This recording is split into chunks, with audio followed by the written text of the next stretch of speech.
নমস্কার, কেমন আছেন সকলে? আশা করি সকলে সুস্থ আছেন এবং ভালো আছেন। আজকে আবার একটা নতুন ভিডিও নিয়ে আপনাদের সামনে উপস্থিত হলাম।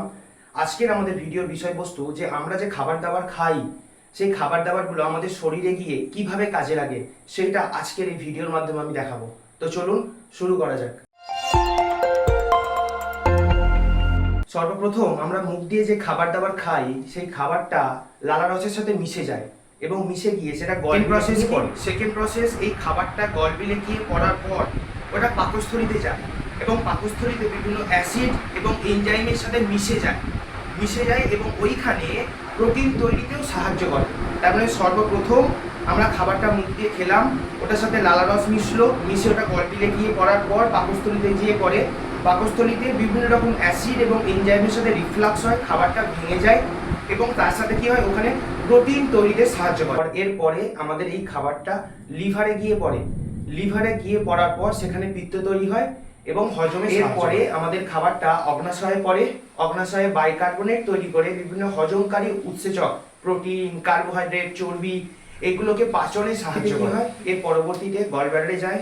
গলব্লাডারে কি হয়, খাবারটা যদি পিত্ত সঞ্চয় হয়, পিত্ত সঞ্চয় হয়ে বাকি খাবারটা ক্ষুদ্রান্তে পৌঁছায়। কি হয়, এরপর খাবারটা ক্ষুদ্রান্তে গিয়ে পৌঁছায় এবং ক্ষুদ্রান্তে পৌঁছানোর পর fatty acid, amino acid, minerals, glycerol, এগুলো সমস্ত এই জিনিসগুলো তৈরি হয় এবং এগুলো তৈরি হওয়ার পর প্রত্যেকটা অঙ্গে প্রত্যঙ্গে, প্রত্যেকটা অংশে, শরীরের প্রত্যেকটা অঙ্গ প্রত্যঙ্গে রক্তের মাধ্যমে কি হয়, এরপর খাবারটা বৃহদন্তে পৌঁছায়। সেই বৃহদন্তে গিয়ে কিছু জল এবং ব্যাকটেরিয়া শোষণ হয় এবং বাকিটা বর্জ্য পদার্থ হিসাবে পড়ে থাকে।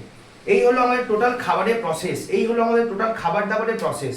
এইবার এই খাবারটা কি হয়, এই খাবারের যে গুণাগুণ সেটা কোথায় যায়, আজকে আমি সেটাই বলবো। সর্বপ্রথম কার্বোহাইড্রেট। কার্বোহাইড্রেট থেকে কি তৈরি হয়, শক্তি তৈরি হয়। এরপর কি আসে, প্রোটিন। প্রোটিন থেকে কি হয়, আমাদের দেহের গাঠনিক কাঠামো, আমাদের দেহের শারীরিক এবং গঠনগত কাঠামো, এই সমস্ত জিনিসগুলো তৈরি হয়। চর্বি থেকে কি হয়, চর্বি থেকে আমাদের শক্তি সঞ্চয় হয় এবং বাকিটা বর্জ্য পদার্থ হিসাবে জমা থাকে। তাহলে আমরা কি দেখতে পাচ্ছি, যে আমরা মুখ দিয়ে যে খাবার দাবারগুলো খাচ্ছি, সেই